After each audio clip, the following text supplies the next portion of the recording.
Nag-post si Lebron sa X patungkol dito sa nangyari sa ending ng Pacers pati Celtics game kahapon.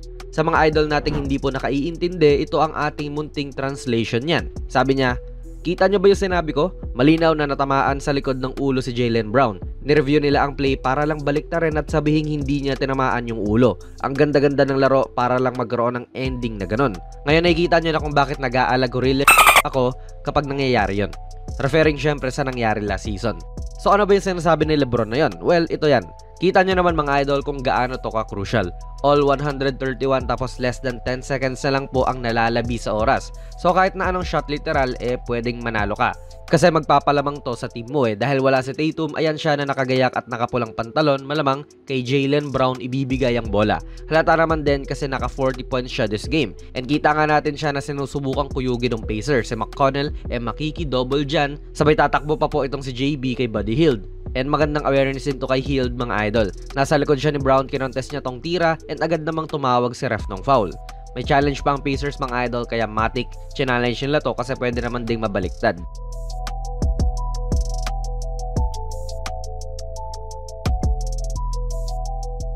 Ito yung replay. Sa pag-angat nga po ni Brown, kitang-kita naman na tumama tong braso ni Hield sa likod ng ulo ni Brown. May contact talaga. Pero kita rin na nahawakan niya rin tong bola sa attempt nga ni JB and halos sabay lang din talaga. Para sa akin mga idol, foul to. May contact sa ulo Sabihin na natin yes, nahawakan pa rin ang bola pero hindi naman pwedeng i-disregard na lang po ng basta yung contact lalo pa at sabay naman nangyari yon. Ito nga dati, makikita mo si Giannis hinahawi pa tong braso ni Nurkic para hindi siya matapal. Pero natapal pa rin ni Nurkic at mukha namang malinis ang pagkakatapal niya. Pero ano yung pito ni ref dito? Foul daw si Nurkic. Ito pa kaya na yes, natapal pero may contact, hindi pa ba foul yun? Diba? Sa ibang angulo, klaro pa rin talaga na tumama sa ulo. And ito rin yung sabi ni ref. Tapos maririnig mo kagad ang reaction ng mga Celtics commentators. Therefore, the call on the floor has been overturned to a What? That's not right. Akala nyo tapos na doon? Hindi pa mga idol. Although dito, mukha namang tama yung tawag. Maganda ang pagkakakontest ni KP rito sa game-winning attempt ni Mathurin.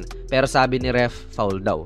And sa review may kita mo naman din kung bakit nila to pinituhan. Like sumabit na rin talaga si Porzingis dyan sa attempt ni Mathurin. Hindi lang sumabit pero kinain niya rin ang airspace ito at hindi nga rin to nagland ng maayos. So yung ganyan foul talaga.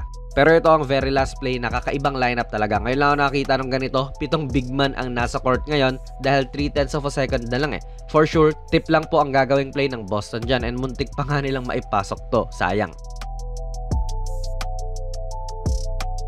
Kung Boston Celtics fan ka, malamang nakaiinis to kasi dalawang magkasunod na tawag sa huling 3 seconds pa nung laro involve ay tawag ng mga referee. Sabay yung dalawang tawag nga po na yon ay hindi pabor sa inyo. Foul talaga yon para sa akin mga idol, pero kayo ba? Sa tingin nyo, foul ba ang tira ni JB o hindi? Ilagay nyo lang po ang inyong mga komento sa ating comment section sa baba. Kung nagustuhan nyo po ang ating video ay pipindot na lang idol ng like button, mag-subscribe ka na rin sa ating channel at ako nga pala si Jonas PB and as always, hanggang sa muli.